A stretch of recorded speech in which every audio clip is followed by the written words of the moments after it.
Bueno, sean todos bienvenidos a una clase súper especial, la segunda parte de ella. Ayer tuvimos la primera con el doctor Juan Manuel y hoy volvemos con él, la segunda parte. Él nos va a contar un poco mejor sobre qué son las hipótesis, qué son las teorías, si el diseño inteligente es una hipótesis o una teoría o ambas. Entonces, sean todos bienvenidos. Quiero que por favor nos escriban en el chat de donde nos están viendo. Un saludo a todos los hispanohablantes y lusofalantes también, porque tenemos público en Brasil, en Portugal. Y un saludo a todos los que nos están viendo aquí en América Latina, en España, Estados Unidos, Europa. Estamos muy felices de estar una vez más con ustedes. Quiero saludar aquí muy especialmente al doctor Juan Manuel, nuevamente. Muchas gracias por acompañarnos. Hoy tenemos también una sorpresa. Tenemos al doctor Ricardo Bravo, él es chileno y biólogo marino, y hoy también vamos a contar con su participación. Él será uno de los conferencistas también de nuestro congreso. Tenemos también a Saulo y a Carlos, que ustedes ya los conocen, son de casa y están ayudándonos fuertemente en la organización del Congreso. Entonces quería darles la palabra para que saluden al público y en unos segunditos retomo la palabra. Doctor Juan Manuel, ¿quiere saludar al público, por favor? Sí, cómo no, con mucho gusto. Buenas tardes, muchas gracias por acompañarnos. Es un honor y es un gusto, porque es un modo en que todos colaboramos en la difusión y en la perfección a través de explicaciones, preguntas y también críticas de la teoría del diseño inteligente. Muchas gracias. Doctor Ricardo Bravo. Muchas gracias, Ana María. Un privilegio poder estar aquí compartiendo esta temática tan interesante que nos va a exponer mi querido amigo Juan Manuel sobre esta perspectiva, ¿no? De una teoría distinta, motivadora y tremendamente interesante que empieza a tomar una línea bastante importante, digamos, en el área de las ciencias naturales. Así que muchas gracias. Bueno, muchas gracias a usted por acompañarnos. Estamos con un problema aquí de eco. Tenemos aquí a una invitada muy especial también, una sorpresa también, pero hoy estamos llenos de sorpresas. La señora Zulma Mateos es la esposa del doctor Juan Manuel, que va a acompañarnos aquí. Mucho gusto. Creo que hay un poco de eco. ¿Podría, por favor, ponerse los audífonos? Creo que están ya puestos. Sí.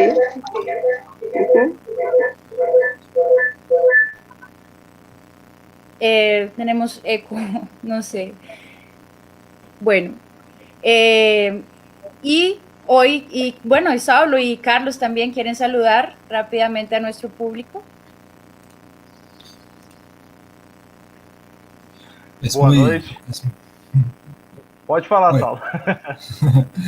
No, yo quiero solo hablar que es muy bueno estar aquí compartiendo este tiempo con estos grandes científicos latinoamericanos. Me siento pequeño frente a estos gigantes de la academia.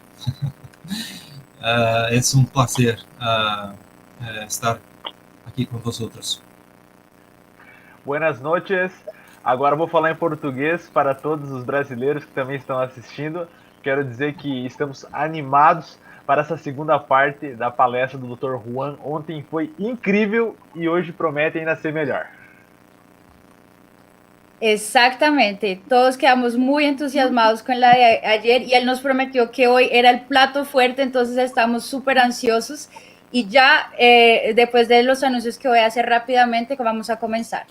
Entonces, primero quería mostrarles nuestra página del Congreso para que por favor conozcan, ¿no? las conferencias que vamos a tener. Es el primer Congreso Iberoamericano de la Teoría del Diseño Inteligente, es un evento internacional, obviamente, y que va a ser historia, porque es la primera vez que tenemos un congreso en lengua española sobre este tema tan importante que está revolucionando la ciencia.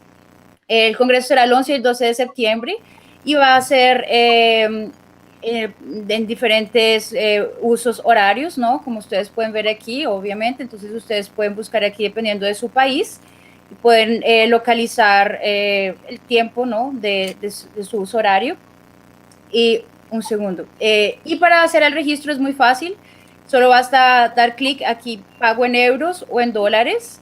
Si la moneda de su país no es dólar ni euro, no hay ningún problema, porque el valor debitado será equivalente al de la moneda asociada a su método de pago. Entonces, por ejemplo, clican en euros, les va a aparecer una pantalla así. Yo empecé a hacer un registro falso solo para mostrar como ejemplo, y dan clic aquí en realizar el pago.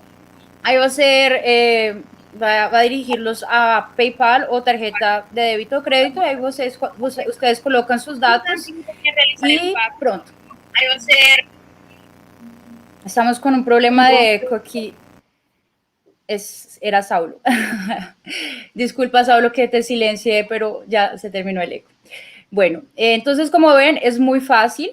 Es solo realizar el registro y ya van a poder participar del congreso, van a recibir un link para participar por Zoom, va a ser un congreso online. Y aquí ustedes van a encontrar, de acuerdo con su uso horario, por ejemplo, yo estoy en Brasil, entonces doy clic aquí y puedo ver todos los conferencistas y el tema de la conferencia, el horario para mi país. Como pueden ver, tenemos aquí invitados súper especiales, nadie más y nadie menos que el doctor Stephen Meyer, uno de los arquitectos de esta teoría. Ahí ustedes se encuentran el título, resumen y el mini currículo para que conozcan un poco más de su trayectoria. Tenemos al doctor Marcos Eberlin, de aquí de Brasil, quien les habla, Ana María, doctor Antonio Román, también español, Cristian Aguirre, Felipe Aispun de España, Cristian Aguirre es de Perú, tenemos al doctor Juan Manuel Torres, que ya lo conocen, ayer y hoy, Argentina, el doctor Ricardo Bravo también aquí de Chile, que nos acompaña hoy también, el doctor Roberto Biaggi de Argentina también, y Saulo Reis, brasileño. Entonces, los esperamos a todos en este congreso, porque será un congreso histórico. Y otra noticia que les tengo es que hoy vamos a hacer un sorteo para los que estén asistiendo, el público, ¿no? Entonces, el 10% de los que llenen un formulario, que ahorita les voy a pasar el link, van a tener la oportunidad de ganar. Entonces, por ejemplo, si se inscriben 100 personas, vamos a sortear 10 entradas gratuitas para nuestro congreso. ¿Qué les parece? ¿No? Excelente tener la oportunidad de participar gratuitamente de este congreso. Entonces, llamen a sus amigos, a su familia, y dentro de poco les voy a disponibilizar el link para que se inscriban. Y bueno, como la charla hoy está muy buena, no quiero demorarme más. Voy a hacer solo una micro presentación del doctor Juan Manuel, porque ayer hice una más completa, pero súper rápidamente así. El doctor Juan Manuel Torres es doctor en filosofía, especializado en metodología, filosofía de la ciencia y metafísica. Fue profesor de la UN de Buenos Aires, de la UN del Sur, de la Universidad Tecnológica Nacional y de la Universidad de Cuyo. Ha sido profesor invitado o investigador en universidades del mundo entero: Miami, Valencia, Jena, Lisboa, en Alemania también Lille, en Francia creo que también, en el Centro de Ciencia y Cultura del Discovery Institute. Ha sido editor de revistas científicas y autor de varios trabajos en afamadas revistas internacionales de filosofía, y hoy en día se encuentra como profesor retirado y continúa activo dictando cursos de posgrado y de formación para investigadores en ciencia y filosofía. Sus dos últimas contribuciones fueron en la revista Poría, que publicó de la Revista Católica de Chile en 2021, y en Anales en 2020, que publica la Fundación Española Elías Tejada. Creo que esos documentos se encuentran online, ¿verdad, doctor Juan Manuel? El de la universidad, de Aporía, que publica la Universidad Católica de Santiago de Chile. Es importante porque hay muchas católicas universidades en Chile, igual que en Argentina. Esta es la de Santiago, que es ciertamente el más importante. Ese, no es, ese sí está disponible en la web, pero el de Elías de Tejada, de España, no, pero quien me lo solicite por el correo que yo di ayer, se lo mando inmediatamente. Perfecto. Entonces, el primero, el de Aporía, después voy a colocar en la descripción de este video el link para que lo puedan bajar y leer. Y el otro, que no está pues, disponible tan fácilmente, le pueden enviar un email al doctor Juan Manuel, que él con mucho gusto pues, se los puede enviar. ¿Correcto? Correcto, perfecto. Bueno, entonces vamos a comenzar porque está muy bueno, ¿no? Vamos al plato fuerte. ¿Saulo? Sí. Ay, perdón. Es necesario hablar del link exclusivo para miembros de Fe Razonable. Sí. Tienes toda la razón, gracias. Disculpen, es que estoy tan ansiosa por escuchar que había olvidado ese pequeño detalle. Es muy importante, la verdad. Va a haber 2 links, entonces por favor presten atención. Hay un link que es para el público en general, para inscribirse y ganar una entrada gratuita al Congreso. Y hay otro link que va a decir exclusivo para los capítulos de Fe Razonable. Ellos van a tener un sorteo especial. Entonces, para que por favor presten mucha atención a cuál link van a acceder. Bueno, muchas gracias, Saulo. Entonces, vamos a comenzar. Perfecto. Bueno, esta segunda parte supone la primera, pero para quienes no asistieron a la conferencia de ayer, algunas breves palabras y además voy a remarcar algunos puntos que considero importantes porque sobre ellos reina alguna confusión. En primer lugar, el contenido de estas conferencias está dirigido a aclarar un poco la estructura de la teoría del diseño inteligente y también a contestar al título de las charlas, que es determinar si es una teoría o si es una hipótesis o ambas cosas.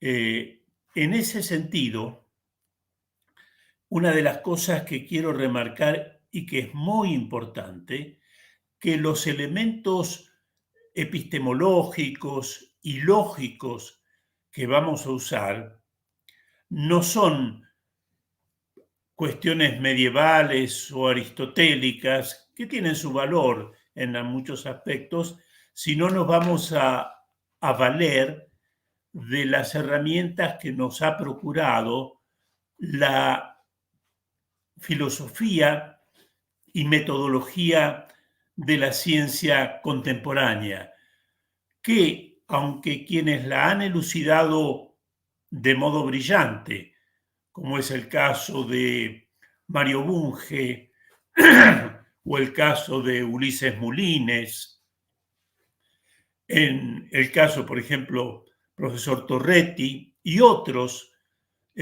son todos ellos naturalistas, pero lo que hace a la metodología de la ciencia han hecho grandes contribuciones y nosotros la vamos a aprovechar, como vamos a aprovechar las contribuciones de Karl Hempel, de Ernst Nagel, de Karl Popper y de otros contemporáneos,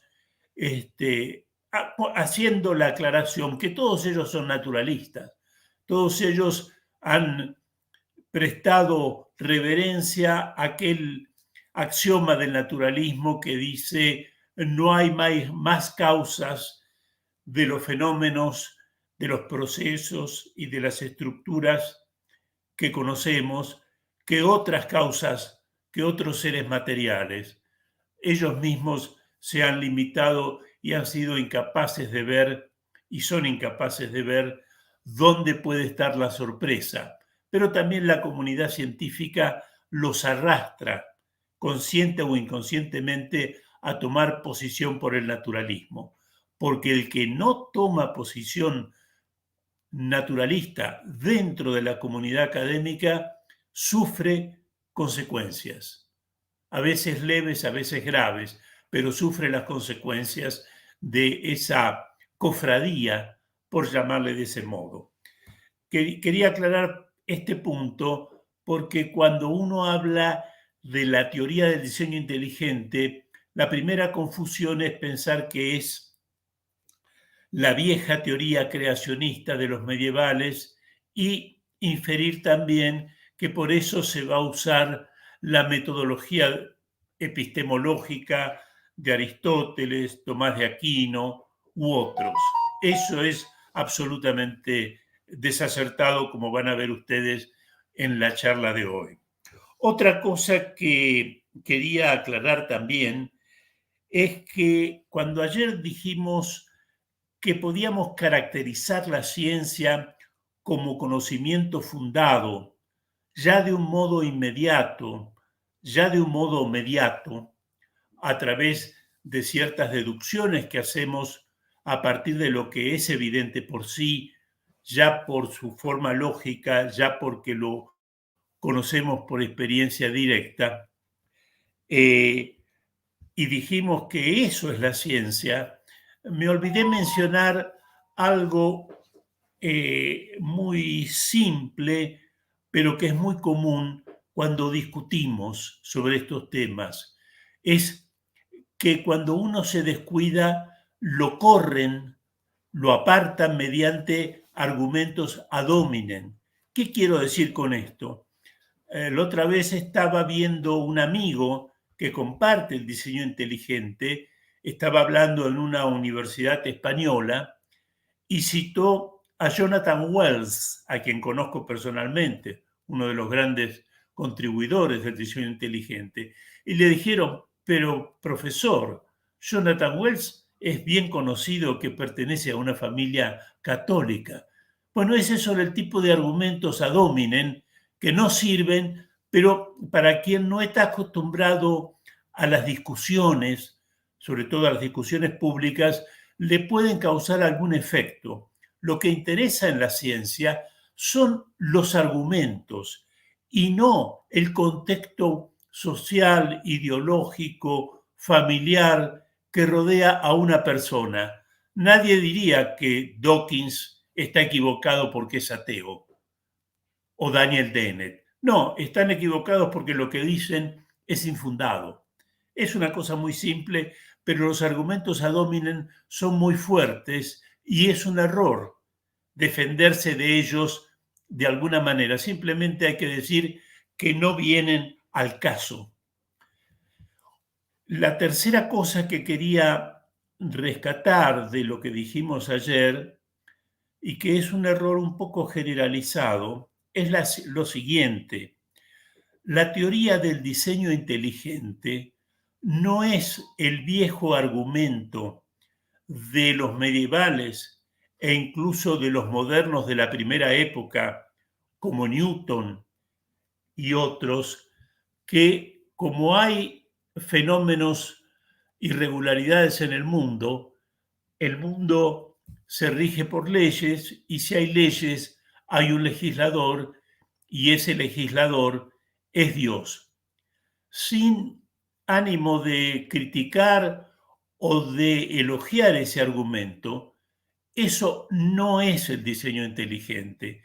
El diseño inteligente no se basa en la necesidad que reina en el mundo físico. Se basa en los organismos y algo más. Ustedes recuerdan que el obispo Paley, o Paley, nunca supe cómo se pronunciaba, porque es inglés antiguo, argumentó sobre la base de la complejidad de los organismos, la complejidad del ojo, la importancia de sostener o la razonabilidad de sostener la existencia de un creador. En cierta medida, al haber puesto los ojos en la complejidad de los organismos, si quieren ustedes, es un pariente lejano de la teoría del diseño inteligente. ¿Por qué digo esto? Porque si bien la teoría del diseño inteligente tiene como base de apoyo el análisis de los organismos, de las formas de vida, lo hace porque se ha logrado tener una idea muy concreta y en la mayoría de los casos una matematización de esa complejidad. Me estoy refiriendo a la matematización de la información genética y de la composición de las proteínas y en especial de las enzimas o los catalíticos, sin los cuales, desde el punto de vista químico, la vida no es posible. Entonces, no es cuestión de decir, la TDI dice que existe una inteligencia creadora porque los organismos son muy complejos.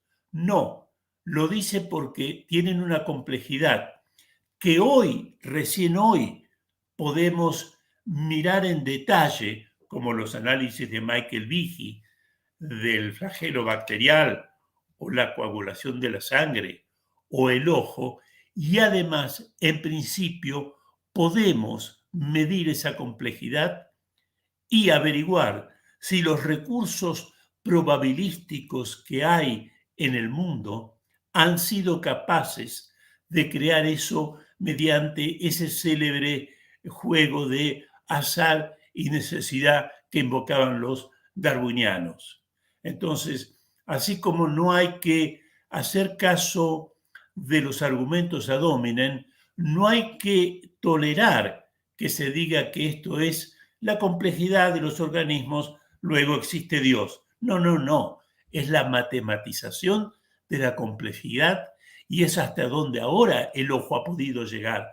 Pensemos que hasta los años 80, y esto yo lo sé muy bien porque trabajé en un grupo de terapia génica, un grupo internacional, recién en los años 80 se pudo tener una exacta dimensión de la complejidad genética que hay detrás de cada enzima, detrás de cada proteína que tiene valores estructurales o funciones estructurales. Recién hace 25 años, Michael Behe o William Dembski no hubieran podido existir en los años 40 o 50, cuando se pensaba que las proteínas eran series periódicas de aminoácidos, por lo tanto no había ninguna complejidad y menos aún en la parte genética no se conocía, ni siquiera se había enunciado el dogma central de la biología molecular.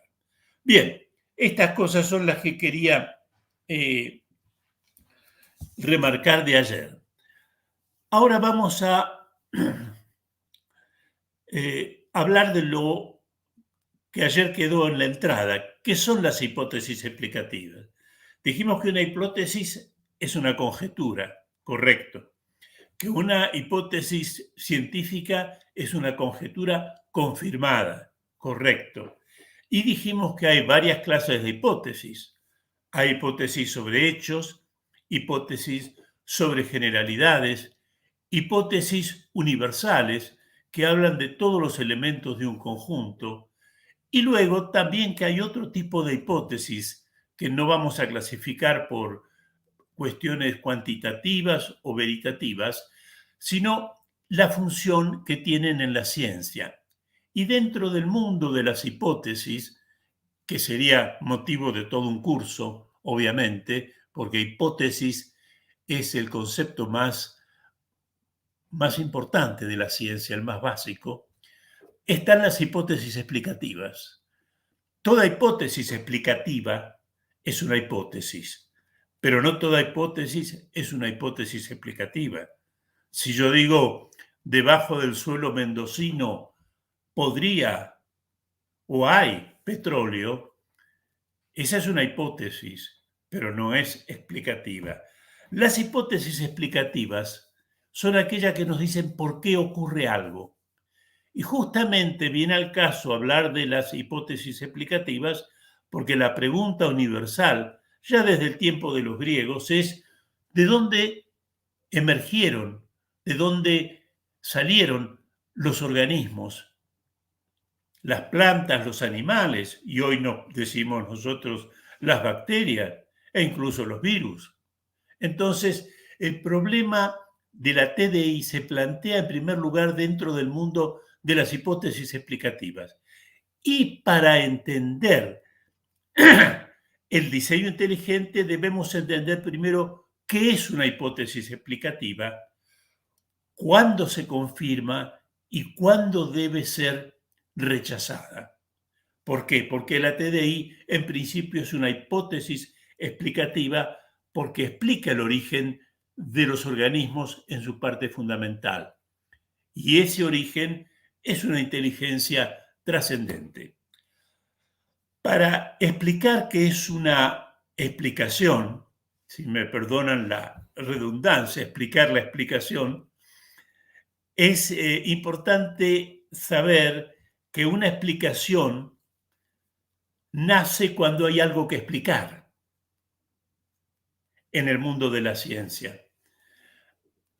¿Por qué digo esto? Porque si mi nieto ahora, o mi hijo me preguntara por qué el agua se evapora a 100 grados, yo no tengo que buscar esa explicación porque ya la tengo culturalmente. Para la ciencia no es un misterio. Tenemos el calor, una forma de energía que hace que las moléculas se empiecen a mover más rápidamente, etcétera, etcétera. En la ciencia, el problema de la explicación es cuando nos encontramos con un hecho que todavía no tiene explicación. Es ahí donde comienza la verdadera ciencia. La verdadera ciencia. Y para ver cómo es una explicación, he elegido un ejemplo paradigmático, entendido el cual se ve claramente en qué consiste una explicación, en qué consiste dar una explicación cuando se nos presenta algo importante y en el caso que vamos a ver hoy, algo dramático. El ejemplo que pongo es el del doctor Ingemar Semmelweis, quien era director del Hospital Central de Viena a mediados del siglo XIX. ¿Qué es lo que pasaba allí? Este es un ejemplo que ha sido muy estudiado, y justamente porque ha sido muy estudiado es porque era paradigmático de lo que es un científico de ley. En el Hospital Central de Viena, del cual Semmelweis era el director, había 2 salas de maternidad, una al lado de la otra. Pero había una diferencia con respecto a las parturientas en ambas salas. En una de las salas, vamos a llamarle la sala 1, la mortalidad era entre el 12 y el 15%. Mientras que en la otra sala, la tasa de mortalidad era del 2 al 3%. ¿Mortalidad debida a qué? A lo que se llama en español fiebre puerperal, que es una infección postparto.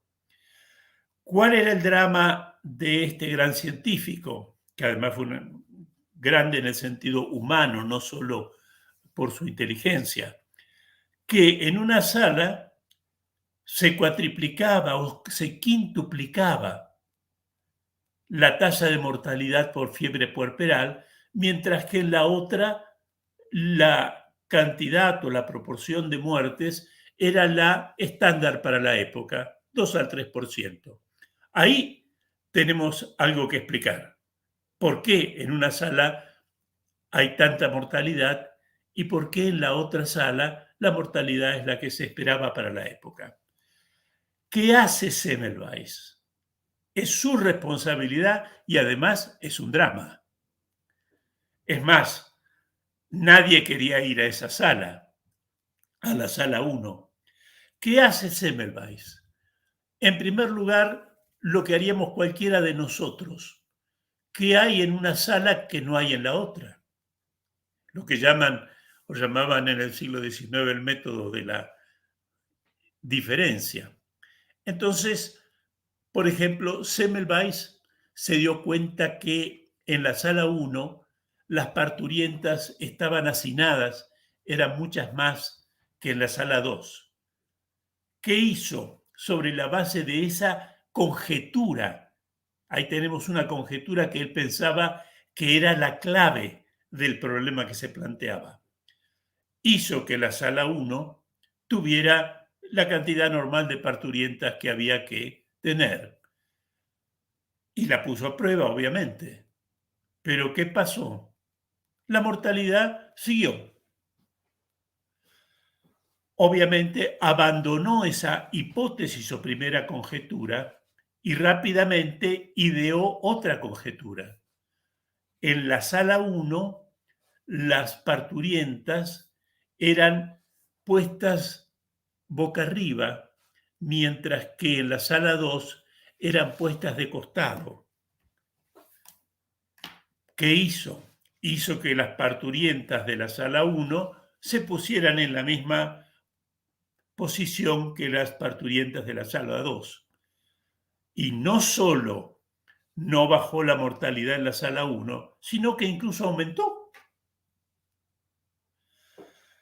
Después, una tercera posibilidad que él abarajó, fueron varias, pero yo lo tengo que hacer breve.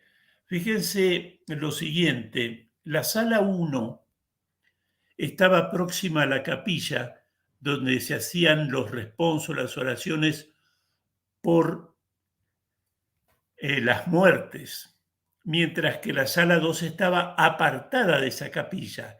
Y a la sala 1 entraba el sacerdote con la campanilla y obviamente para dar el responso a alguien fallecido. Entonces, miren un científico lo abierto que tiene que ser. Pensó que el paso y la celebración del responso adyacente a la sala 1 podía producir lo que ahora, no en esa época, llamaríamos un efecto psicológico sobre el organismo que lo debilitaba.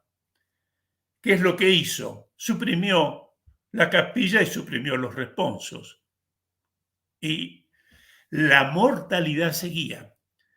Y así fue haciendo lo que llamaríamos en un lenguaje popperiano que ustedes me entienden, una conjetura y una refutación fue la respuesta a esa conjetura, porque las medidas que tomaba sobre la base de esa conjetura no significaban ningún cambio.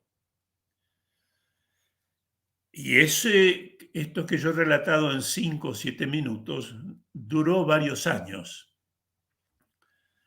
Hasta que, fíjense ustedes, pasó lo siguiente. Una vez en la sala de disección de cadáveres, él vio cómo uno de sus alumnos se cortaba con un bisturí, se contaminaba con materia cadavérica, como se llamaba, y murió con los mismos signos y síntomas de las parturientas. Y ahí se dio cuenta que en la sala 2 las mujeres eran atendidas por matronas, pero en la sala 1, que es la sala donde se daba la mortandad, eran atendidas por los practicantes de medicina que muchas veces, luego de estar en la sala de disección de cadáveres, iban directamente a hacer el tacto vaginal a las parturientas. Ese hecho casual le iluminó que la materia cadavérica podía ser el vehículo de una infección. Interesante saber que por esa época todavía se ignoraba el poder de los microorganismos en las infecciones. Cuidado. Ahora sería muy fácil darse cuenta de esto. ¿Qué es lo que hizo Ingmar Semmelweis? A partir de un hecho que por fortuna lo iluminó. Hizo que sus estudiantes se lavaran las manos con una cal clorurada que elimina la materia orgánica y rápidamente en la sala 2, en la sala 1, la mortalidad llegó a los niveles normales. Entonces, a partir de ese hecho, vemos nosotros lo siguiente, que está acá en esta filmina, ¿no? Tenemos un problema y ciertos datos. El problema es la mortandad y la diferencia de mortandad entre una sala y la otra. Tenemos una serie de datos, como el hacinamiento, la posición, las parteras, los estudiantes, y a partir de esos datos, algunos muy observados, pero otros que proceden de la casualidad, crea el científico su hipótesis, no la deduce. Esto es quizá lo más fundamental de mi charla de hoy. La creación de hipótesis se hace teniendo en vista datos, pero no se deducen de los datos. Deducir es un término muy fuerte. Si de los problemas del mundo natural surgieran las hipótesis por medio de un proceso deductivo, ya tendríamos casi todo aclarado, pero no. La creación de hipótesis depende de una serie de circunstancias y también de la habilidad del investigador. Por eso pongo no a la deducción. Las hipótesis se crean, los crea la mente, no en el vacío, sino mirando el problema y mirando los datos, y a veces ayudados por la fortuna. Por eso vemos cuando hablamos de una hipótesis explicativa que hay 3 pasos. Primero, que de la hipótesis se sigan los hechos que hay que explicar. Que no contradiga, hechos evidentes o hipótesis bien confirmadas. Y que otras cosas se aclararían si fuera verdadera. Esto enseguida va a tomar luz, pero me gustaría que atendamos a este hermoso texto de Hempel. La transición de los datos a la teoría, en este caso una hipótesis, requiere una imaginación creativa. Las hipótesis científicas y las teorías no se derivan, ahí hay que leer, deducir, de los hechos, sino que se crean para dar cuenta de ellos. Este es un axioma epistemológico que debe tener en cuenta todo investigador y toda persona que se acerca a la ciencia. ¿Por qué pensamos que Newton era un genio, que Max Planck era un genio, que Einstein era un genio? ¿Qué genialidad habría si es cuestión de mirar los hechos y deducir la hipótesis o la teoría que los explicaría? No, no hay tal viaje directo de los hechos a las hipótesis. Ahí está la genialidad, la fortuna y sobre todo el empeño, la persistencia en querer aclarar el origen de algo. Pasemos entonces con este esquema a ver lo siguiente. ¿Cuál es el problema? ¿Cuál es la TDI como hipótesis explicativa? ¿Cuál es el problema que tenían delante todos los hombres? El origen de las formas de vida, y agregaría yo de la vida misma, en la medida en que la vida también es información. Número 2. ¿Tienen datos para proceder a ver qué hipótesis podrían hacer? Y acá estamos hablando de la TDI. Sí, para los años 80 y 90 ya se habían podido secuenciar y mirar en detalle procesos complejos como el ojo, el flagelo bacteriano, la coagulación de la sangre, la célula, que es esa maravilla donde tenemos ese ácido nucleico que se transforma en ácido mensajero, luego el proceso de traducción, etcétera, ese viaje del mensajero allí donde se van a imprimir las proteínas, etcétera, y otros. También tenían a la vista la complejidad de la información genética. Esa complejidad de la información genética recién es de los años 70. La complejidad mínima de un catalista, bueno, esto lo pudo determinar Douglas Axe en un paper que publicó en el Journal of Molecular Biology. No hay vida sin catalista, y el catalista más simple, para que tenga estabilidad química, tiene una probabilidad de 1 en 10 a la 77. El misterio del cámbrico. Quienes tuvieron a la vista todo esto, especialmente Michael Behe, William Dembski y posteriormente Stephen Meyer y posteriormente Douglas Axe, tuvieron estos datos a la vista y sobre la base de estos datos crearon una hipótesis. ¿Cómo pudo ser posible esto? Bueno, podría haber sido por el azar que va produciendo mutaciones con efectos fenotípicos y heredables. No, ya tenían a la vista lo que había pasado en el simposio de Wistar en Filadelfia. Leyes que produzcan estas complejidades, no, ya estaban a la vista los trabajos de Michael Polanyi mostrando que no hay afinidades ni físicas ni químicas entre los nucleótidos y entre los aminoácidos y muchas otras cosas más. Y sobre esa base dijeron, ¿cuál puede ser la hipótesis?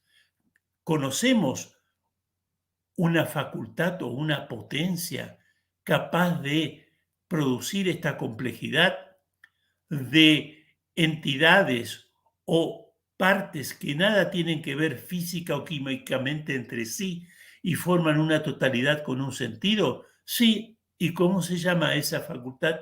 Inteligencia. ¿De quién será? No es nuestro deber ni nuestra posibilidad como científicos decir eso, aclarar eso, se lo dejamos a los filósofos. Y eso es otra de las cosas que ayer remarcamos muy bien. Michael Behe, William Dembski y muchos otros lo dicen con toda claridad. La teoría del diseño inteligente establece que la inteligencia es una facultad que hace ciertas cosas. Al hacer ciertas cosas, deja sus huellas. Y esas huellas son las que la moderna biología molecular y celular, a partir de los años 70, puso ante nuestros ojos. Y nuestra hipótesis es que eso se explica si suponemos una inteligencia. Ahora bien, lo de Paley lo paso por alto. Es razonable lo que ellos dicen, pero alguien podría decir, bueno, está bien, yo supongo que una inteligencia puede dar cuenta de lo que estamos viendo acá en los datos, pero ¿cómo se refuerza una hipótesis explicativa? Se refuerza, y ayer lo hablamos, cuando con el tiempo se va mostrando capaz de explicar otros hechos o fenómenos para los cuales no fue primitivamente acuñada. ¿Y a qué me refiero? A los genes huérfanos y a los fenómenos que los evolucionistas llaman de convergencia, de los que hablamos ayer. Esto es lo que le da fuerza y si tomamos como convenimos la moderna, la actual filosofía de la ciencia, no hay algo que dé más fuerza a una hipótesis que la explicación de hechos para los cuales no fue acuñada, más aún, que se ignoraban en el momento en que fue acuñada. Piensen ustedes en esto. Cuando Newton y la gente de la Royal Society, digo esto para ser justos históricamente, es conocido que Newton era muy egocéntrico, pero él tenía un equipo de gente muy calificada y que a veces no nombraba. Eso pasaba ya hace 4 siglos y sigue pasando. Cuando Newton, para explicar el péndulo y la caída de los cuerpos sobre la superficie terrestre, acuñó el concepto muy criticado en su momento, muy criticado. Él mismo tenía dudas de la gravedad. Después se dio cuenta que con ese mismo concepto podía, por ejemplo, explicar las mareas. Y ese concepto no había sido introducido para explicar las mareas. En fin, sintetizando, cuando uno tiene un conjunto de datos y problemas, acuña una hipótesis que cubra y explique eso.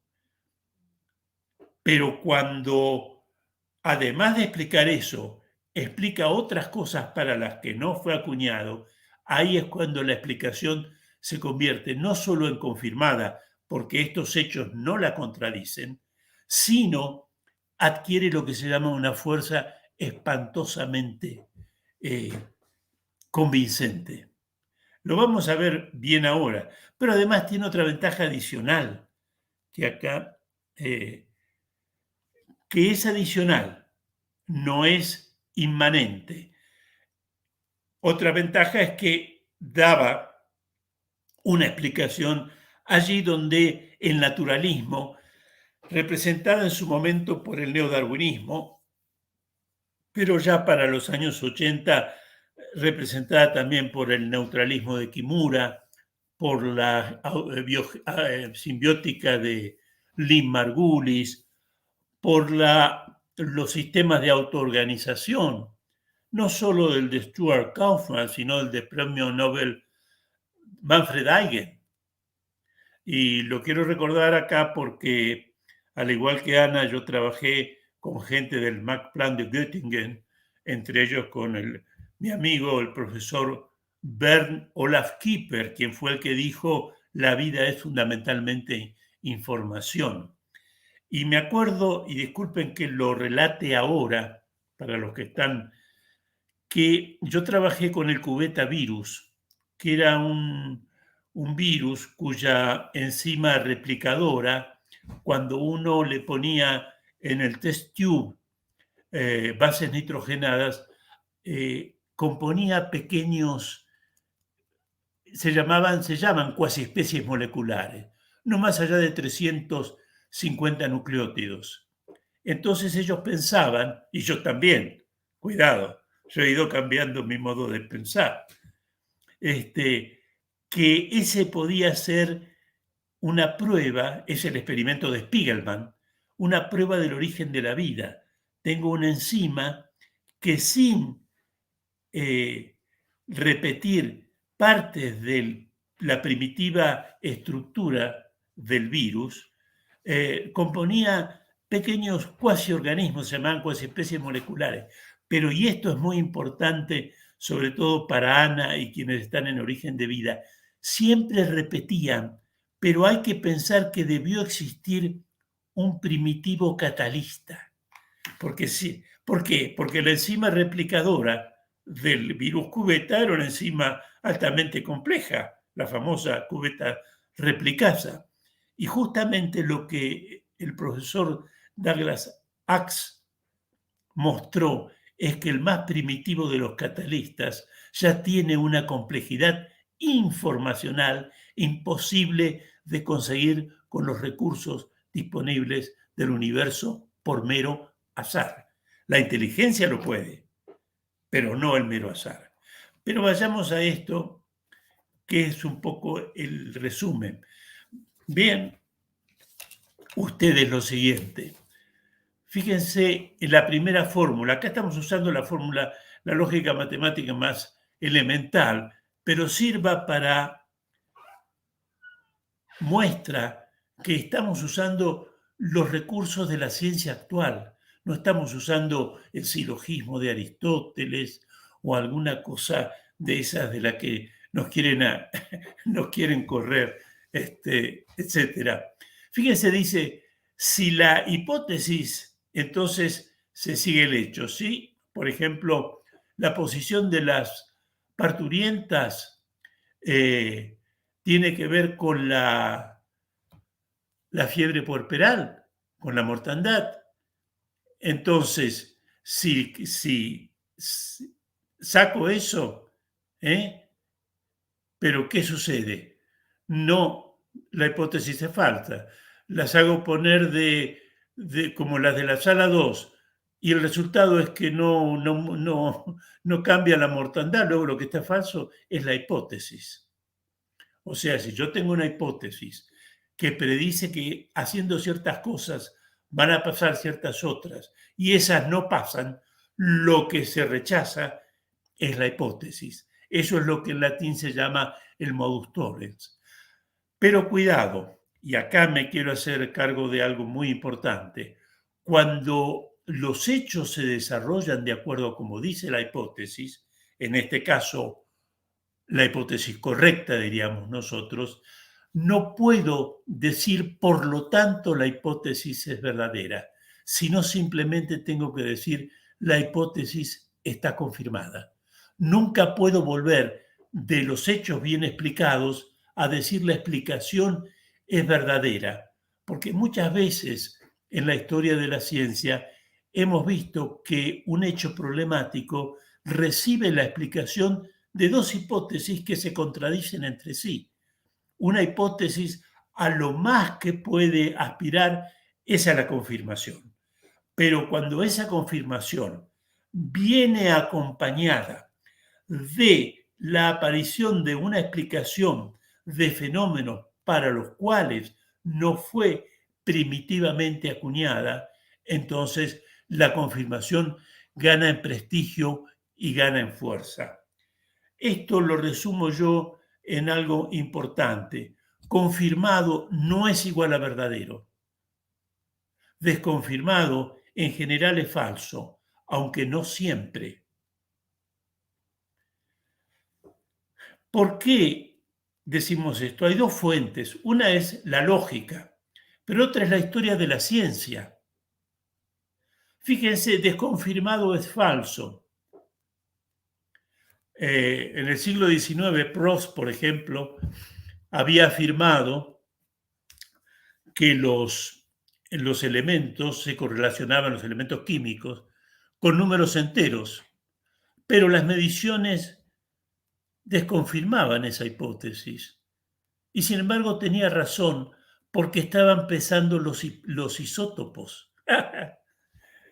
Eso por un lado.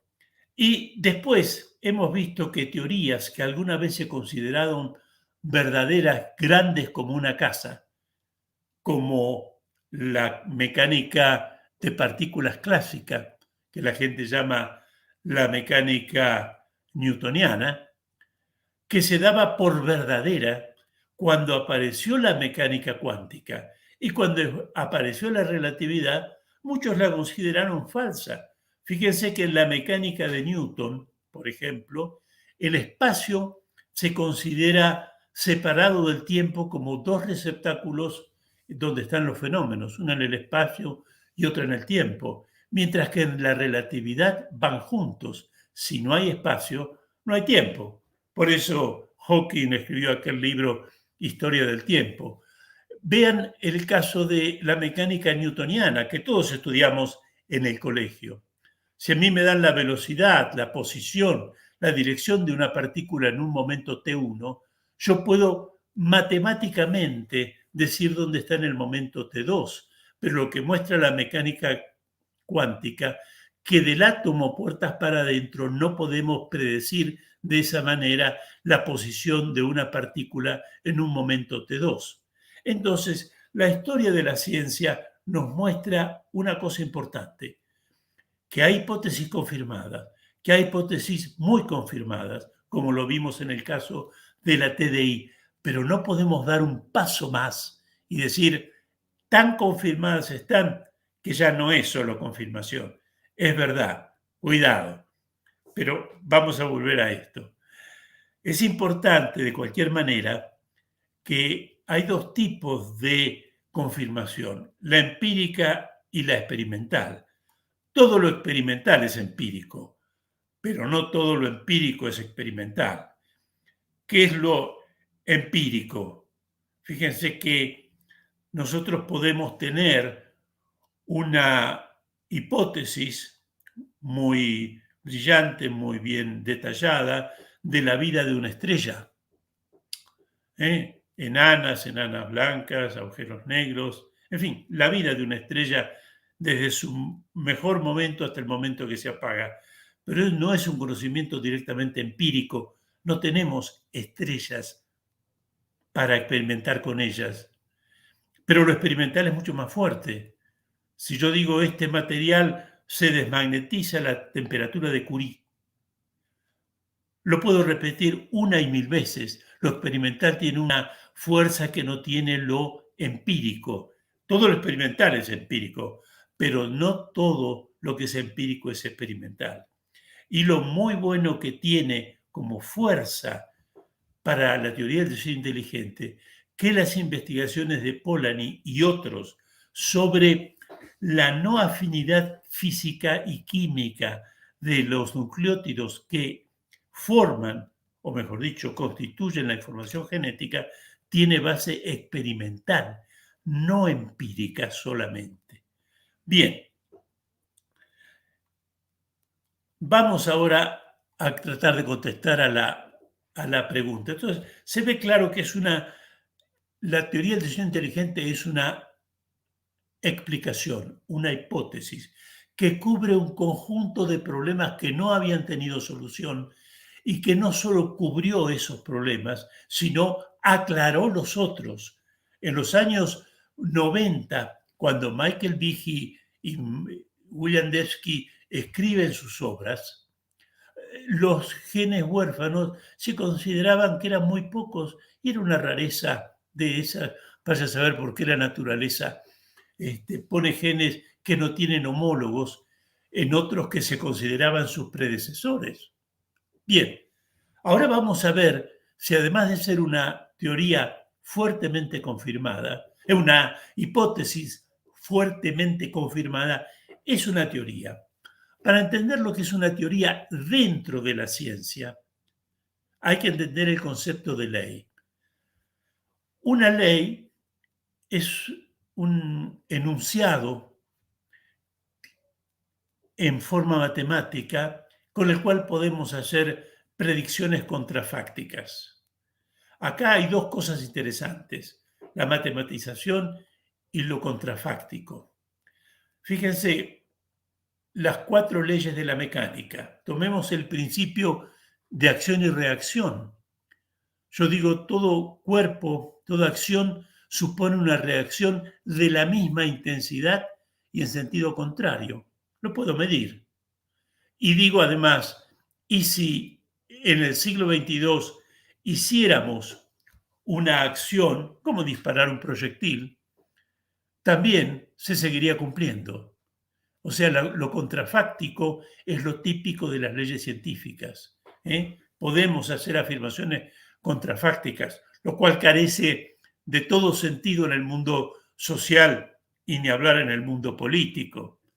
¿Qué haría Putin si el día de mañana pasa tal y cual cosa? Son diversiones para los programas periodísticos, ¿no? Las leyes son enunciados universales con el que hacemos predicciones contrafácticas y que tienen una estructura matemática. Podemos medir distancia, tiempo, masa, aceleración. Estoy pensando no solo en las 4 leyes de la mecánica, en las ecuaciones de Maxwell o en las leyes de la termodinámica. Y fíjense que mientras la ciencia dura, como es la física, como es la química, tienen ese concepto claro de ley, en los años 40 y 50 salen los neodarwinistas, porque en ese momento la única teoría evolucionista que había, me refiero a procesos de especiación, era el neodarwinismo, sosteniendo que sí, que la teoría neodarwinista es una verdadera teoría porque tiene una ley. Pero fíjense que esa ley, primero, no está matematizada y segundo, como saben muy bien ustedes, es una tautología, no dice nada. Es como si yo dijera qué empresas automotores van a ser las más exitosas en Brasil dentro de 30 años y diríamos, yo ya lo sé, las que más se adecuen al mercado de ese momento. Y una vez que se descubrió, y esto lo descubrió Popper, se le vino el mundo encima desde ya, que la ley suprema del evolucionismo de ese momento era una tautología, los darwinistas la metieron en el bolsillo y no volvieron a hablar más. De más está decir que la supervivencia del más apto, del más adaptado, viene de la boca de Darwin, quien no era un científico en sentido estricto, sino además de ser un teólogo, era un naturalista, un observador agudo de la naturaleza. Pero una vez que sabemos que lo que es una ley, vemos entonces lo que es una teoría en sentido clásico. Hay 2 tipos de teoría en sentido clásico. La primera, la alfa, es la típica que conocemos todos. Por ejemplo, las 3 leyes del movimiento y la ley universal de la gravitación. O sea, es un sistema de leyes para explicar cosas complejas. Utilizo ese conjunto. Por eso he puesto los paréntesis que se usan en matemática para mostrar que no estoy usando la palabra conjunto en un sentido informal, sino digo, la mecánica de partículas es un conjunto de leyes. Si yo voy a explicar el tiro de un cañón, voy a usar el principio de acción para ver lo que pasa, principio de acción y reacción. También voy a usar el principio que todo cuerpo permanece en reposo salvo que actúe una fuerza. Cuando vea la curva que describe el proyectil, voy a usar la ley que me dice que los cuerpos son atraídos por otros cuerpos, etc. Y esto que viene es muy interesante, y ya nos acercamos nuevamente a nuestros temas biológicos. Este sentido de teoría, que es el que actualmente más usan los científicos básicos, tiene una cláusula que se llama ley de clausura. ¿Qué es eso? Cuando tengo una teoría, piensa en la termodinámica, piensa en las ecuaciones de Maxwell, piensa en la mecánica clásica de partículas, piensa en la relatividad. No le puedo, ante un fenómeno que la contradice, no le puedo añadir otra ley que dé cuenta de ese fenómeno. ¿Por qué? Ustedes se dan cuenta, porque si aparece algo que la teoría no puede explicar y le agrego entonces una ley para que explique eso, la teoría se vuelve infalsable. Dicho en el lenguaje más puro de la lógica y la matemática, las teorías en el sentido alfa están cerradas con respecto a sus consecuencias. Las consecuencias se derivan solo del punto de partida. Es igual que la axiomática de Euclides. Tenemos un conjunto de axiomas del cual se siguen los teoremas que aprendimos en la escuela. Pero si algo contradice el sistema, no puedo tachar parcialmente un axioma y poner otro, porque entonces los sistemas se vuelven absolutamente omnipotentes. Simplemente tengo que decir, el sistema está mal. Y otro sentido de la palabra clásica de teoría es el origen de algo universal. ¿Qué quiere decir el origen de algo universal? No estoy hablando del origen de la civilización maya o azteca. Acá tengo que decir algo para los que recién hoy han venido. No se puede prohibir que la gente hable como quiera. Y muchas veces los científicos hablan de teoría en el sentido de, bueno, la teoría de que los aztecas, etcétera. No. En la ciencia, sobre todo natural, el origen de algo universal quiere decir de una clase de elementos. Por ejemplo, el origen de los vivientes, no el origen del caballo que acabo de encontrar en la esquina de mi casa. Ese es el sentido.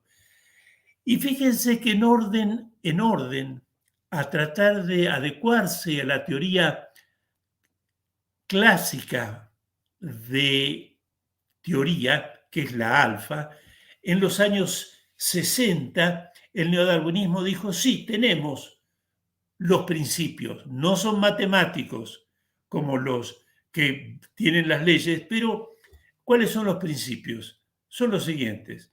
Si tenemos mutaciones azarosas sobre el material de la herencia, con leves efectos fenotípicos, en un contexto poblacional, con la acción posterior de la selección natural, entonces vamos a la adaptación y a la evolución.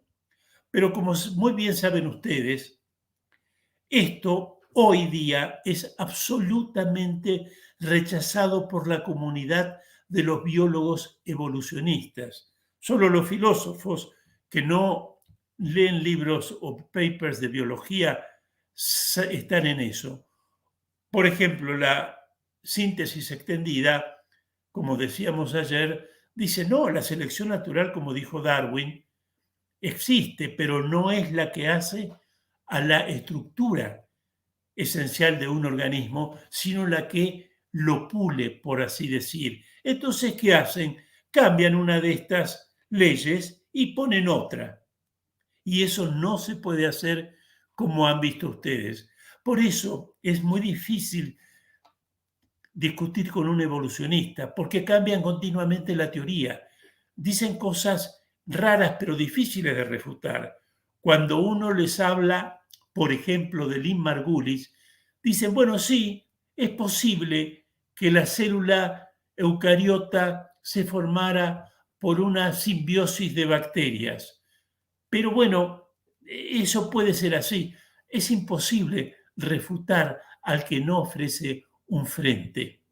Los evolucionistas, como lo vemos en la síntesis extendida, yo sé que es mucho lo que estoy dando, pero todo esto es para un curso entero, continuamente agregan, ahora agregan que hay herencia de tipo lamarckiana, y como me señalaba muy bien, yo no lo conocía, el doctor Bravo del simposio que hubo en Londres hace 3 años, la mayoría dijo, bueno, que ahora el neodarwinismo se acabó y hay otra teoría. Claro, con gente que la mitad dice que hay una teoría y la otra mitad dice que es otra teoría, no vale la pena discutir, sino hay que conocer esas debilidades. Seguimos. Ahora vamos a contestar a la pregunta final. ¿Qué es la ontología? La ontología es una rama de la filosofía que nos habla de las cosas más generales. ¿Cuáles son las cosas más generales? Todos alguna vez fuimos a algún circo o a un espectáculo de magia y hemos visto conejos que desaparecen en una galera y conejos que aparecen en una galera. Pero ¿por qué internamente decimos eso no puede ser? Porque tenemos interiorizado un principio ontológico que nos dice que toda cosa que tiene ser no desaparece y donde hay nada, nada aparece. Eso lo tenemos tan interiorizado que no nos damos cuenta que estamos encarnando un principio ontológico. Eso por un lado. Y la ontología busca también no solo principios como de la nada nada viene o de algo no se sigue la nada, sino busca identificar las fuentes causales. en el mundo real que vivimos. Y las fuentes causales son dos.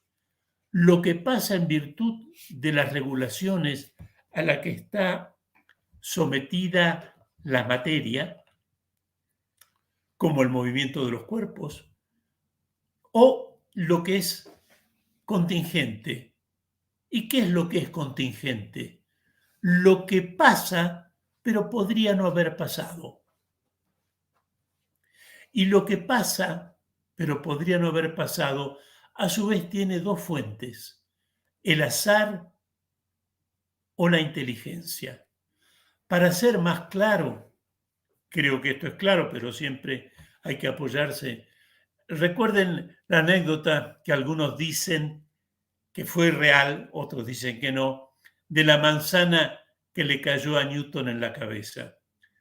La manzana cayó por necesidad, por gravedad, pero el hecho que en ese momento y en ese lugar estuviera Newton fue algo azaroso, fue el encuentro de dos líneas impertinentes. A su vez, la contingencia también tiene que ver con la inteligencia. ¿Por qué? Tengan en cuenta la Catedral de Notre Dame en París. ¿Es producto de la necesidad? No. ¿Es producto del azar? Tampoco. Es producto de la inteligencia. Hay cosas entonces que son producto de la necesidad, otras del azar y otras de la inteligencia. Y este es un punto crítico. No hay en la realidad otras fuentes causales. O bien lo que sucede en virtud de las regulaciones a las que está sometida la materia, y estudia la física y la química, o sucede en virtud del azar, o en virtud de la inteligencia, que es la inteligencia del hombre en el mundo, y otra inteligencia. Por tanto, estas fuentes causales agotan las posibilidades. Cuando me pregunto por un fenómeno o por un proceso, me pregunto, ¿es necesario? ¿Es azaroso o es inteligente? Ahí tenemos entonces la cuestión del origen puesta en este sentido B. He puesto acá una frase muy bonita en latín y les pido que me perdonen, cosa de filósofos, pero fue de las primeras que estudié en mi vida. La ciencia es el conocimiento de las cosas por las causas. Y ahora vamos a la TDI en sentido B. ¿Qué tiene que ver? El origen de la vida y los vivientes. ¿Es producto de la necesidad?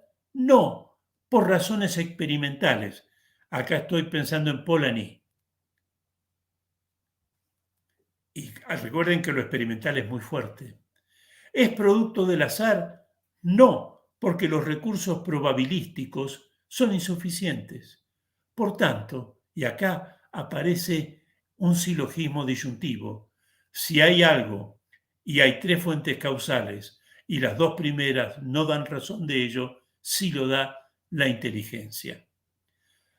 Podría seguir con algo más complejo aún, pero creo que ya he hablado bastante y espero haber contestado a la pregunta fundamental que nos guiaba en esta charla entre quienes participamos de esta gran novedad que la ciencia ha puesto en el mundo, que es el diseño inteligente. ¿Es una hipótesis? Sí, porque explica lo que se propone. Pero además de explicar lo que se propone, ¿es fuerte? Sí, porque lo que se va descubriendo, y no solo me refiero a los genes huérfanos o a los fenómenos que los evolucionistas llaman sistemas de convergencia, también me refiero al famoso affair o caso del DNA Trust, el ADN basura, que es ese ADN que en los años 80 se decía que no codificaba nada y algo más, que eran los restos de genes o información genética de formas de vida que fueron ancestrales. en el caso del hombre, ancestrales al hombre, y en el caso de la vaca, ancestrales a la vaca, y que ese lastre que no servía para nada era una prueba de la historia de la evolución. Arrastramos los genes de los que nos precedieron. Lo que fue mostrando el diseño inteligente cada vez más es que aquello que se consideraba basura o no codificante de nada tiene funciones regulatorias esenciales. Todavía no se ha mostrado que todo. Hay un evolucionista, no me acuerdo el nombre, que dijo, bueno, sí, tiene razón el diseño inteligente, pero todavía no mostró que todo ese tras ADN no sirve. Bueno, ya lo mostraremos. Me hubiera gustado proseguir mostrando cómo la TDI se adecua a un modo muy especial de pensar las teorías que en realidad nace con la teoría del espacio de Hilbert. Pero creo que lo logrado hasta aquí, ojalá haya servido de luz. Y ustedes tienen mi mail para preguntarme cualquier cosa. También ahora quizá me quieran preguntar algo. Trataré de responder algunas cosas. Otras diré que no las sé, no las conozco, y otras diré que las tengo que pensar. Lo que puedo entonces es decir esto. Muchas gracias. Muchísimas gracias, doctor Juan Manuel. Estamos muy felices y realmente impresionados con su participación. Yo quedé sin palabras, realmente es mucha información muy valiosa para procesar y para continuar entendiendo más a profundidad lo que es la teoría que tanto estamos defendiendo, ¿verdad? Porque en ningún momento usted sacó la Biblia para dar aquí un sermón ni nada por el estilo, porque siempre dicen que el diseño inteligente es creacionismo disfrazado de ciencia. En ningún momento usted mostró ningún libro religioso, pero nos mostró desde la filosofía cómo el diseño inteligente no es apenas una hipótesis confirmada, sino también una teoría muy sólida, ¿no? Es capaz de hacer predicciones y es algo poderosísimo. Aquí tenemos varios comentarios de hoy. La conferencia de hoy, dice Laira, como la de ayer, fue increíble. Muchas gracias, excelente presentación. También Jorge Méndez nos dice, muy bien explicado, muchas gracias.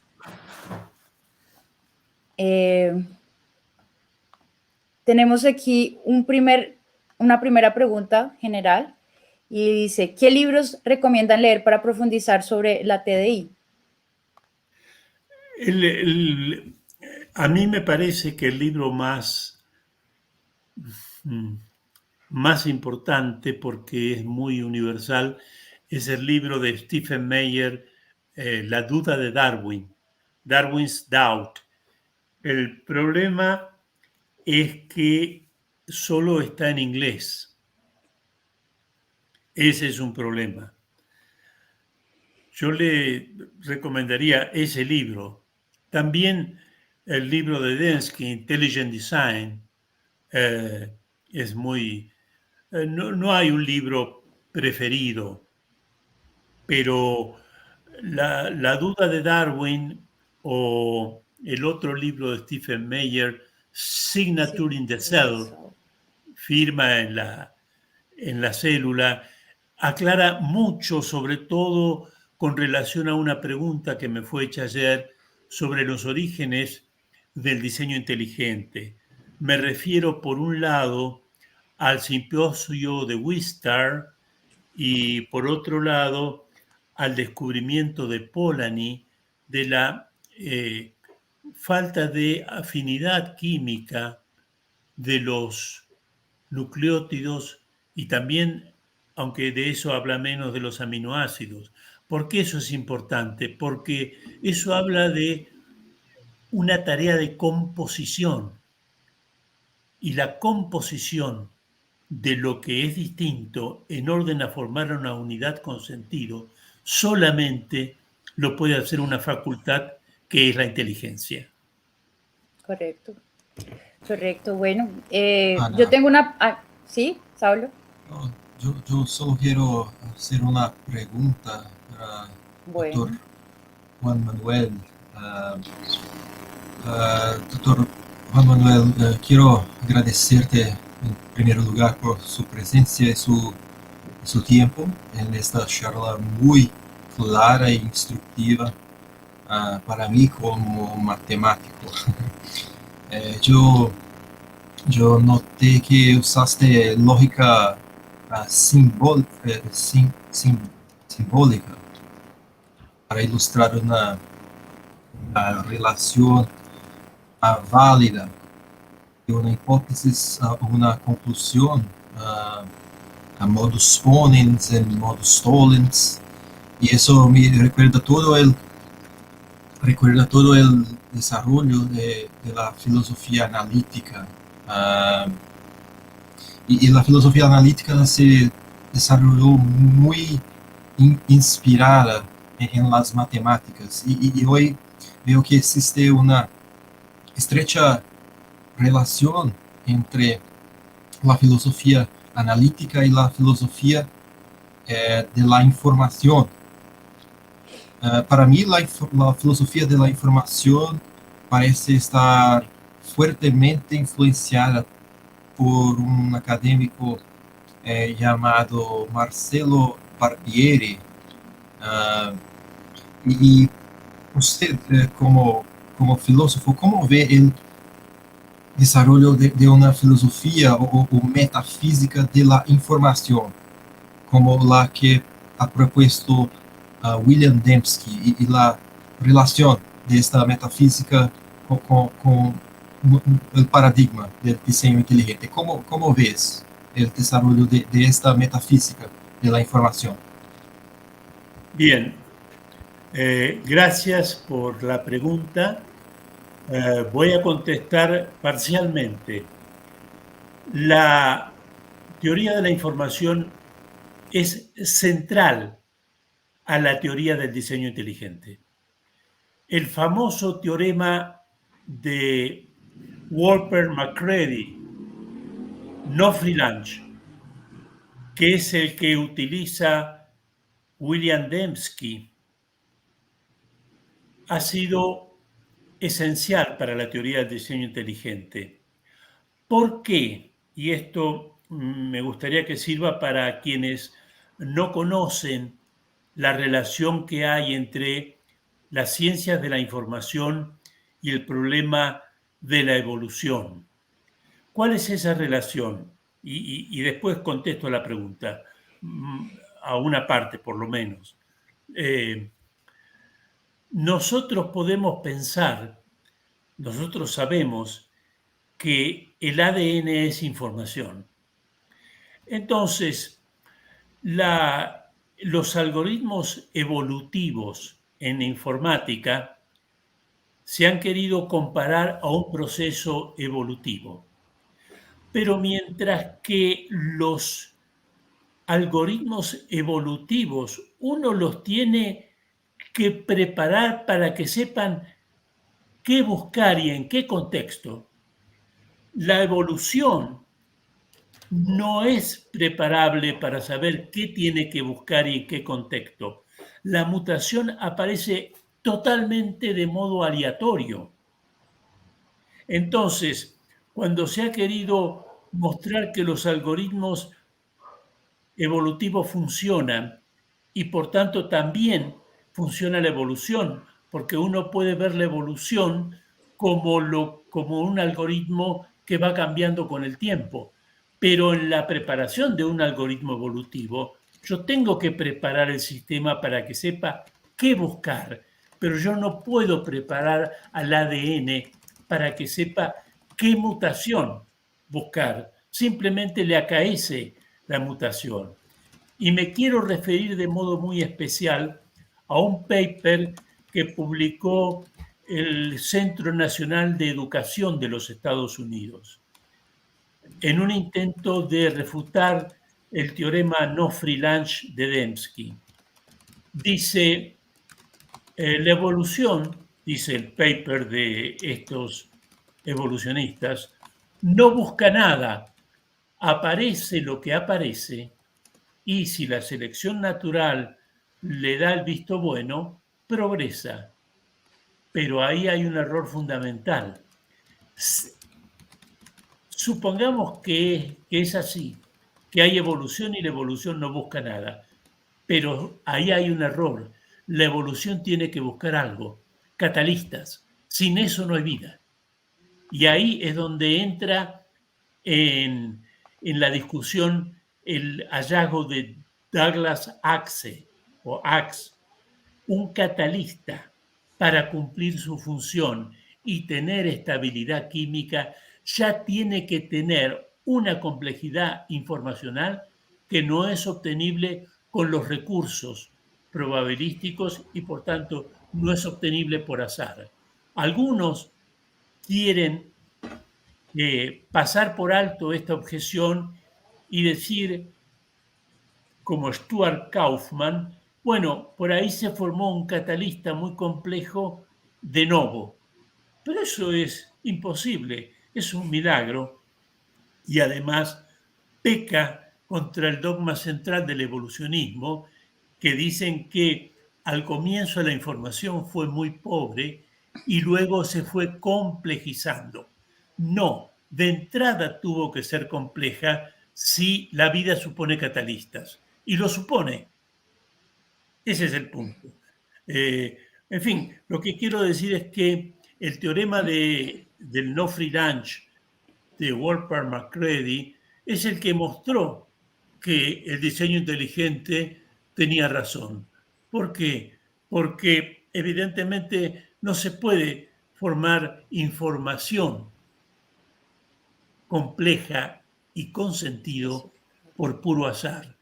Los sistemas informáticos lo pueden hacer, pero los sistemas informáticos están programados.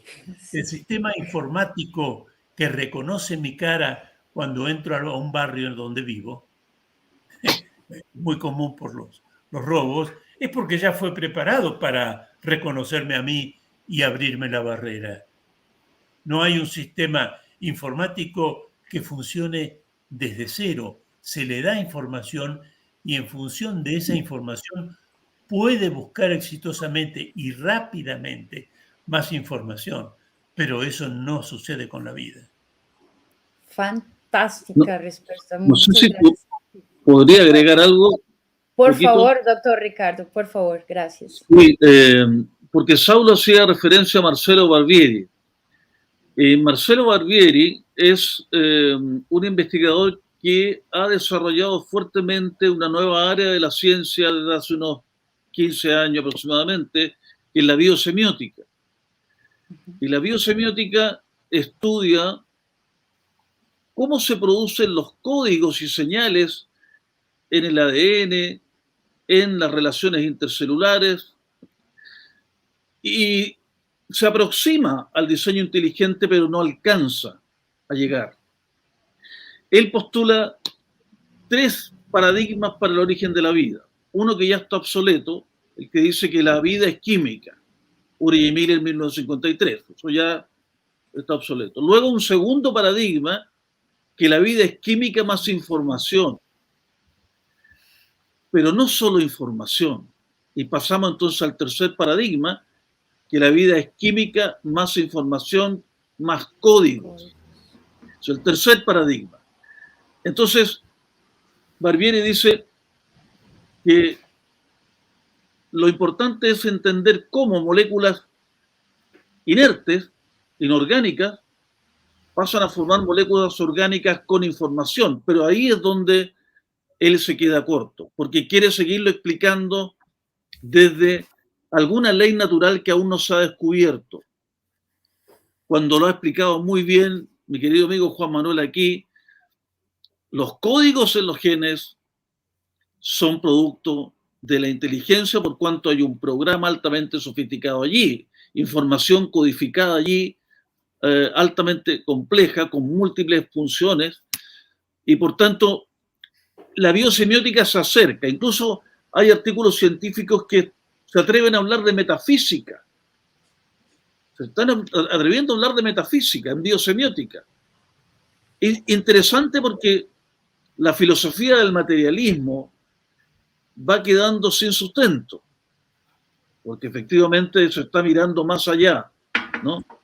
Pero a Barbieri ha dado un paso, pero requiere reconocer necesariamente que hay inteligencia detrás, y eso le falta. Y que no lo reconozca porque lo van a echar.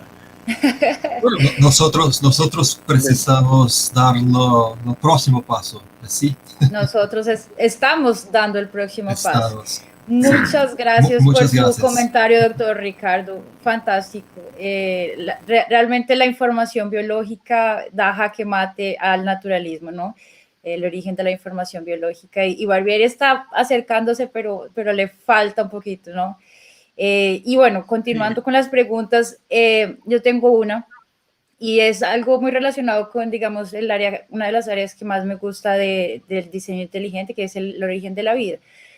Hay muchísima investigación, ¿no? Siendo realizada, se gastan millones de dólares en intentar enseñar, ¿no? Cómo fue el origen de la vida y intentar mostrar que por procesos naturales fueron formándose los bloques de la vida.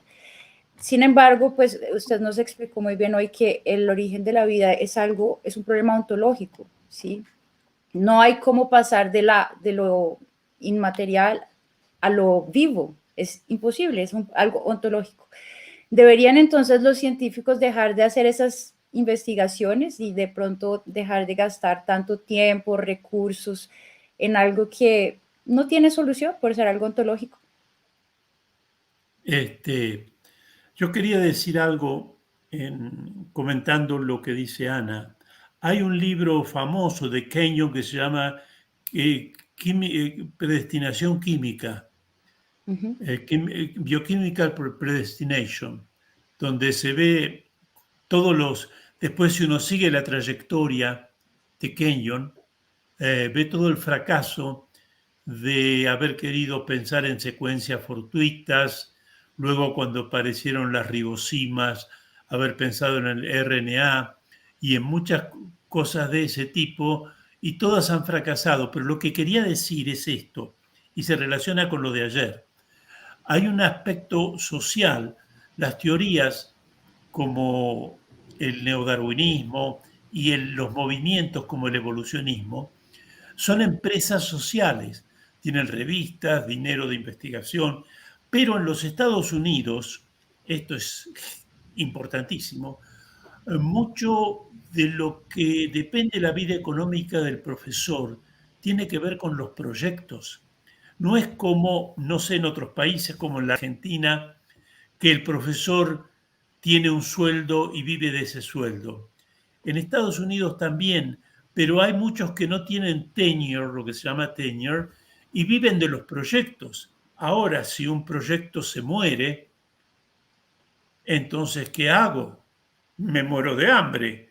Eso explica también la obstinación de ciertos o de varios profesionales en sostener lo insostenible porque están ya embarcados en una línea de proyectos de donde extraen su propio salario y que no pueden dar de baja.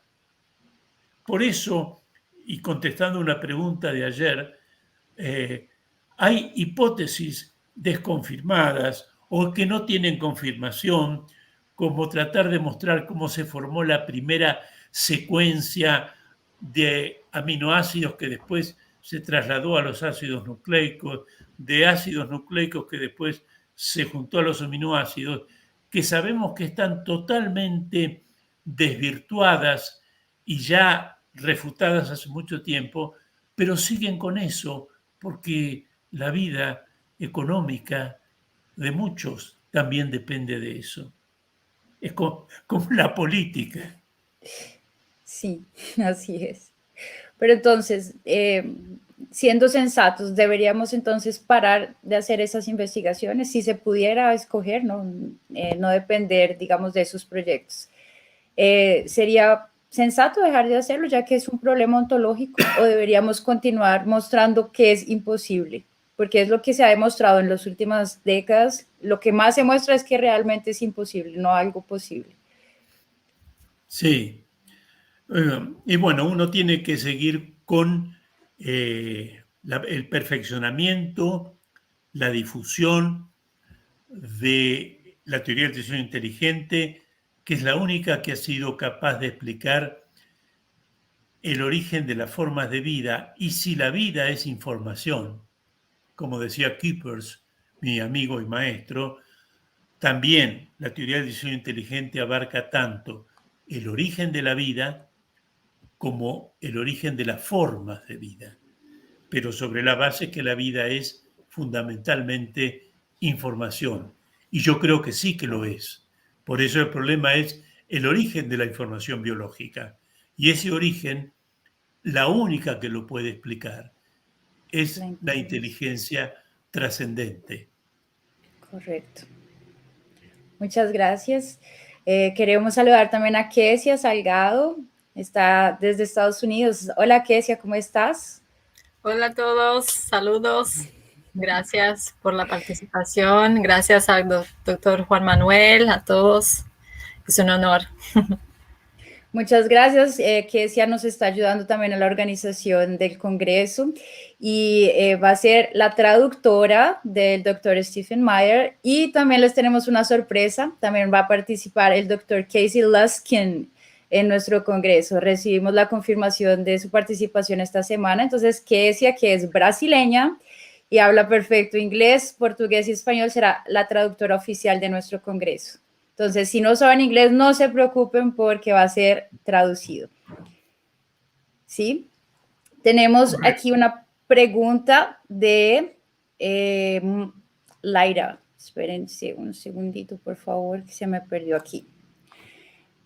Laira nos dice, ¿cuáles caminos podemos esperar que la teoría del diseño inteligente tome en los próximos años en lo que se dice, lo relacionado al espacio en la academia? ¿Es posible prever ese camino que va a tomar la teoría? Es una muy buena pregunta y desgraciadamente mi pronóstico es negativo, porque salvo esta gran acción que ha desplegado la Mackenzie University, le voy a contar algo a quien hace esa pregunta y que es muy importante, además cuenta con mi absoluta veracidad. Hace 7 años, 8, le propuse a una universidad católica de Argentina, católica en el sentido más tradicional, lo que se llama el conservadorismo católico. Imagínense el más tradicional, dar una charla sobre la naturaleza del diseño inteligente. Esto fue en el año 2013. Y no me contestaron a mí, le contestaron a un amigo que está vinculado a esa universidad, pero tengo el mail. ¿Y saben lo que decía el mail? Decía esto: nos encantaría que el doctor Torres nos explique qué es el diseño inteligente, pero recibimos dinero de una fundación norteamericana que empieza con la letra T, famosa porque fue hecha para justamente clarificar las relaciones entre ciencia y fe, y una de las cláusulas para recibir los fondos anuales es que en esa universidad no se hable del diseño inteligente. No se hable a favor, no se hable. Wow, impresionante. Bueno, qué triste, ¿no?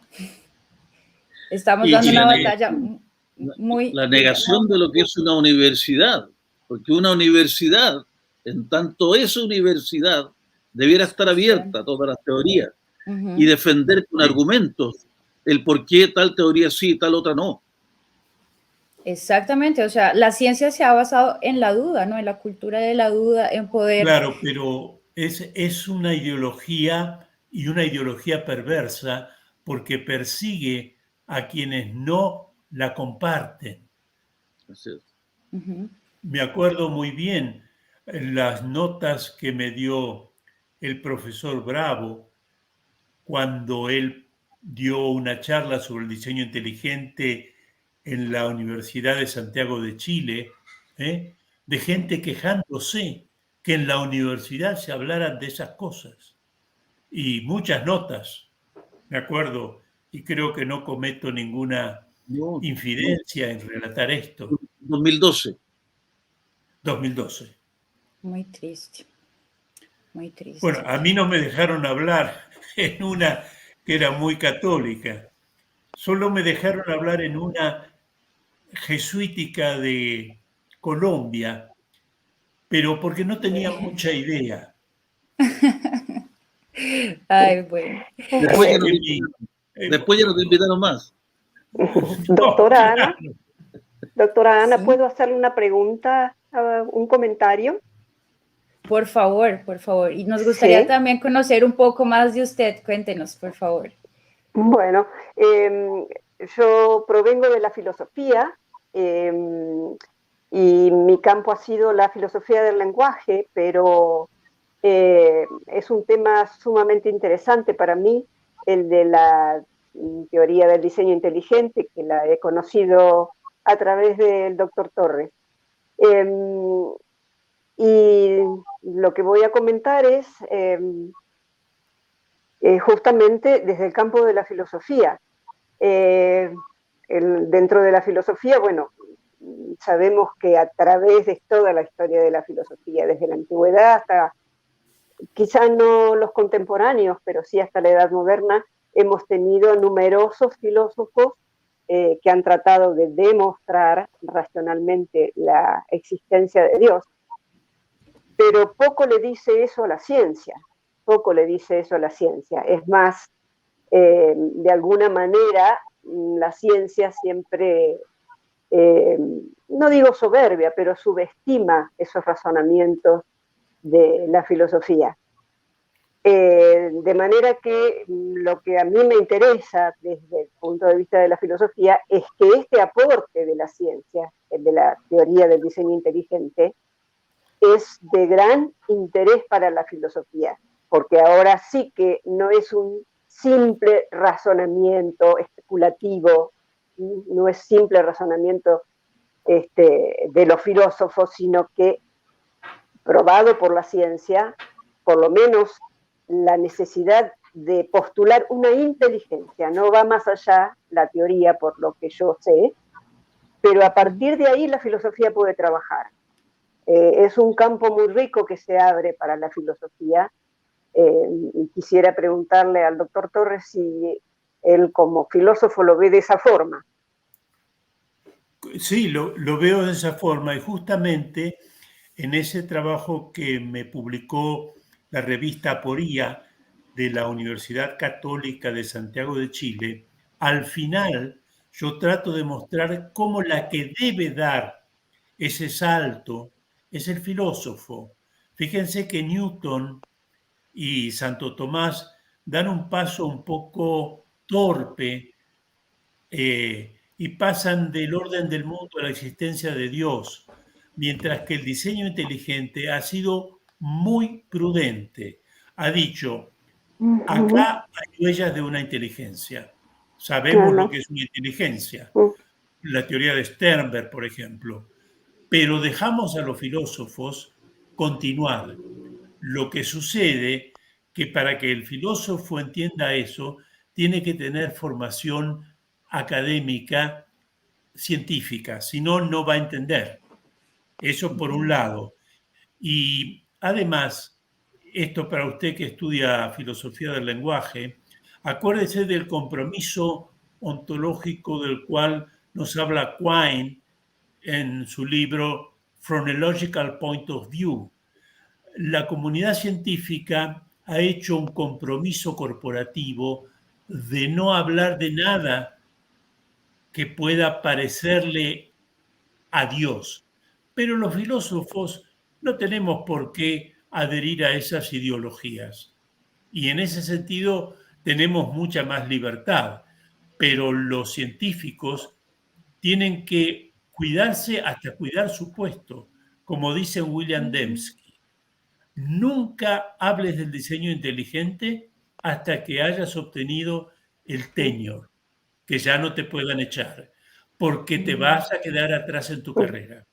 Sin Por trabajo. suerte los filósofos estamos más libres, pero en fin, para interesarse por el diseño inteligente hay que conocer, por un lado, cuestiones básicas de ciencia, pero cuestiones al fin.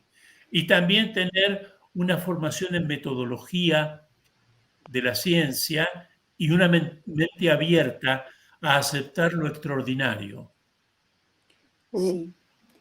Muchas gracias.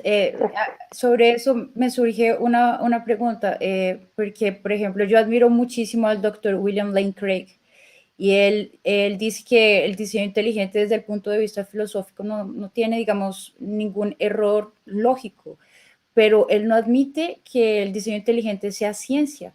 ¿Usted qué le diría a él si lo tiene al frente y él dice, no, diseño inteligente no, está muy bien estructurado, pero no es ciencia?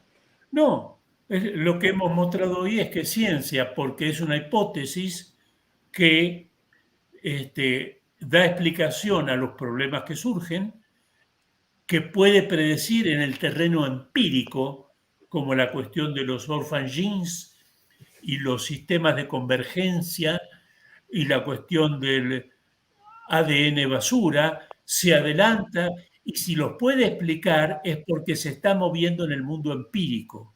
Así que lo que dice ese profesor es desconocer lo que es el diseño inteligente, porque algo que no es ciencia no puede predecir en la ciencia.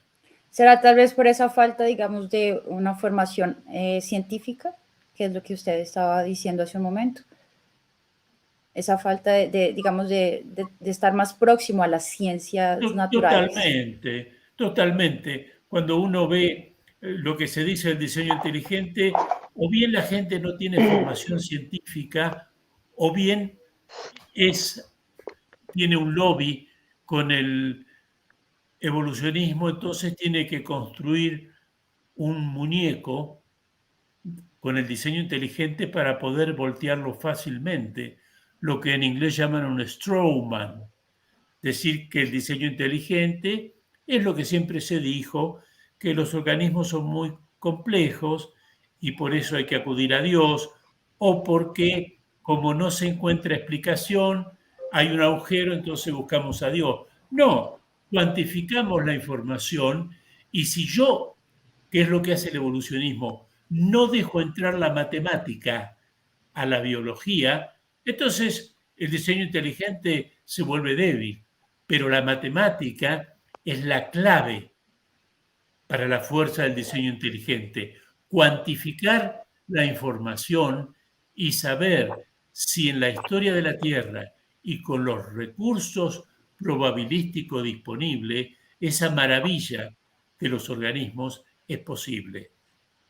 Y no usar la matemática nada más que para calcular cómo un rasgo se va extendiendo o contrayendo en una población. Fíjense que recién en el simposio de Worcester, 1967, se introduce la gran pregunta: ¿es posible desde el punto de vista de la teoría de la probabilidad que mutaciones azarosas formen una complejidad que tenga un sentido biológico? Recién en el 67. Wow. Sí. Doctor Ricardo, ¿quería hacer algún comentario? Sí, digamos, el doctor Torres apunta muy bien a que hay desconocimiento respecto a la teoría del diseño inteligente, Y aparte de la hostilidad, ¿no? Hay una hostilidad académica muy fuerte, unida a desconocimiento. Pero esas personas que lo critican debieran saber que van más de 200 artículos científicos publicados en base a la teoría del diseño inteligente en revistas de corriente principal, con pares evaluadores, más de 200. Muy bien. Bueno, muchas gracias. ¿Hay algún otro comentario? Señora Zulma, doctor Ricardo, doctor Juan Manuel, Saulo, Kesia. Agradecer al doctor Torres porque es muy valiente. Luchar contra corriente es muy difícil y él lo ha venido haciendo hace mucho tiempo, pero además desde su tranquilidad, digamos, desde su compostura, ¿no? que siempre lo caracteriza y que explica tan amablemente críticas y muchas veces ataques que son bastante duros. Así es que gracias, Juan Manuel, doctor Torres, porque es un gran aporte a esta nueva área de la ciencia que va descubriendo cosas muy, muy relevantes y con tu conocimiento científico y filosófico, indudablemente que vas a seguir siendo un tremendo aporte. Muchísimas gracias por ese comentario. Así es, muchísimas gracias, de verdad, hemos aprendido muchísimo y yo creo que estas lives han servido para que entendamos mucho mejor la solidez de la teoría, la robustez que tiene y que nos dé coraje para continuar aprendiendo y defendiéndola, ¿no? Y creo que también dio para ver bastante el nivel que va a tener nuestro congreso, ¿no? Van a ser varias conferencias, 11 en total, que van a tener un altísimo nivel con científicos altamente calificados de todo el mundo. Entonces, nuevamente quiero invitarlos para que no se lo pierdan. Es una pequeña muestra de lo que el doctor Torres va a mostrar, ¿verdad? En el Congreso, el doctor Ricardo, también Saulo. Entonces, por favor, no pierdan el Congreso y vamos a entonces hacer el sorteo. Vamos a ver cuántos tenemos hoy. Y, hacer el sorteo aquí. Estos de aquí son los de ayer, como pueden ver la fecha es 6 de agosto, entonces tenemos del número 8 al número 13. Vamos a hacer número aleatorio del número 8 al número 13. Y es el número 9. Y el número 9 es el señor Federico Bermúdez de Colombia, de mi país, qué alegría, bueno. Entonces, el señor Federico nos puede enviar un email, por favor. Voy a copiar aquí nuestro email.